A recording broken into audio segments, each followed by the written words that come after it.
When do people flee their homeland? When do mass exoduses take place? When do people decide enough is enough and that it is time to give up on everything only to survive?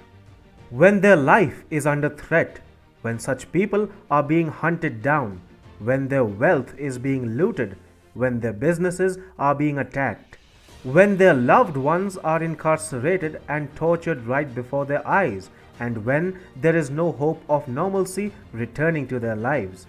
When people have no human rights, when they have no freedoms, when they cannot say what they want to, that's when people flee. And people are fleeing China. Hundreds of thousands of them are packing up and departing to countries where they will not be hunted, jailed, looted, attacked, and killed. The Chinese people are fleeing Xi Jinping's tyrannical rule, and the numbers are just startling. Hi and welcome. This is TFI Global, the foreign affairs and geopolitical analysis arm of the TFI Media Group. I am your host Sanbir Ranhotra, and in this video I will talk about the reasons why the Chinese are escaping their country to begin a fresh life in civilized nations. Let's begin. China is no place to live in. Who knows this better than the Chinese citizens who have faced grave molestation of their human rights and freedoms firsthand? It does not matter whether one is a Han Chinese or of some other ethnicity in China. When it comes to oppressing people, the Chinese Communist Party led by Xi Jinping is rather equitable, although there is indeed one caveat. While people of non-Han Chinese descent are dumped into concentration camps, those who belong to the Han ethnicity are not subjected to such barbarity.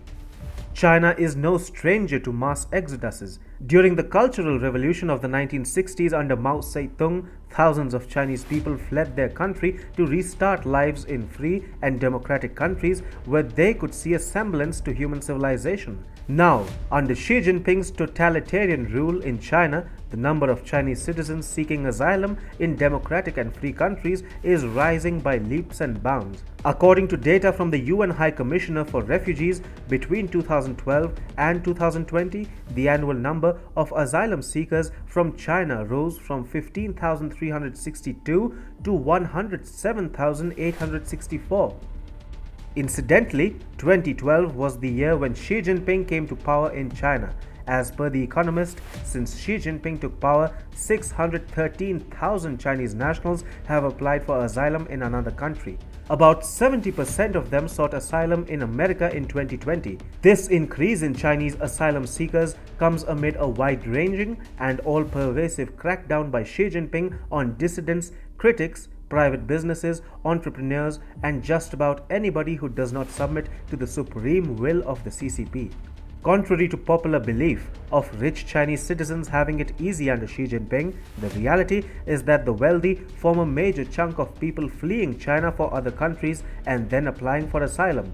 Wealth erosion has become a hobby for the Chinese president, and among his greatest of abilities is the art of grounding businesses and private enterprises in China. Therefore, to protect their wealth and fortunes from being seized by the CCP, China's rich folk are fleeing to less barbaric countries. Yang Huiyan, China's richest lady for instance, is one of 500 affluent Chinese people who have earned European Union citizenship by acquiring a golden passport in Cyprus. Yang is lucky. However, Sun Dao, who runs one of China's largest private agricultural businesses, was not. According to WION, Sun Dao was found guilty of picking quarrels and provoking trouble, a charge often used against dissidents and activists. So, he has been sentenced to 18 years in prison. Examples like these serve as a reminder to the Chinese people that they can be picked up and thrown into prison cells whenever the CCP fancies. Most recently, Xi Jinping has turned his eyes towards China's edutech sector. China issued new restrictions recently that prohibit enterprises that teach school curriculum from making profits, raising capital, or going public. So, the Chinese edutech sector's story is over just when it was beginning to blossom. Larry Chen, the former school teacher who became one of the world's richest people, has lost his billionaire status as China cracks down on its private education sector.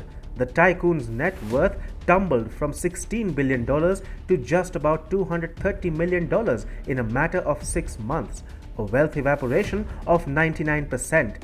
This came after Xi Jinping dealt a massive $800 billion blow to China's tech giants in the last few months with his anti-market practices. A bulk of the Chinese people fleeing their country, however, is not rich. They are just frustrated and want a chance at leading a normal life free from oppression. Consider this. In 2019, China spent $216 billion on domestic public security, including state security, police, domestic surveillance, and armed civil militia, more than 3 times the government spending a decade earlier and roughly $26 million more than is designated for the People's Liberation Army. Effectively, China spends more on subjugating its citizens than it does in maintaining its armed forces. In recent years, members of foreign and domestic NGOs, feminist organizations, and churches have also been arrested and incarcerated. Freedom of speech and expression have become alien concepts in China under Xi Jinping. The Chinese are expected to toe the communist line from their birth until they draw their last breath. On top of that, China is turning belligerent. It is almost seeking a war with any country which will give it one. The Chinese people know a war is coming their way, given Xi Jinping's crazy obsession with Taiwan. China is also stretching its luck way too far in the Himalayas against India. So, when the inevitable war does come, the Chinese people do not want to be sitting in China like lame duck. China is also a country which does not honor its dead. The recent floods in central China, in which allegedly thousands of people died, have been covered up by the CCP. The true extent of the damage is not known. In a completely submerged tunnel alone, replete with cars, the death toll would have been in the thousands. In China, human life is cheap. Even China's soldiers are not honored after they are killed in action. All of this adds to the frustration of the Chinese people, who realize that living in China is no living at all. These are just some of the many reasons why Chinese citizens no longer want to live in their country. The anger against Xi Jinping and his CCP is reaching new heights with every passing day, and while those who can escape will do so, others will remain in China and continue being oppressed by the regime until the subjugation reaches its saturation, at which point the people will take to the streets and kick the CCP out of power.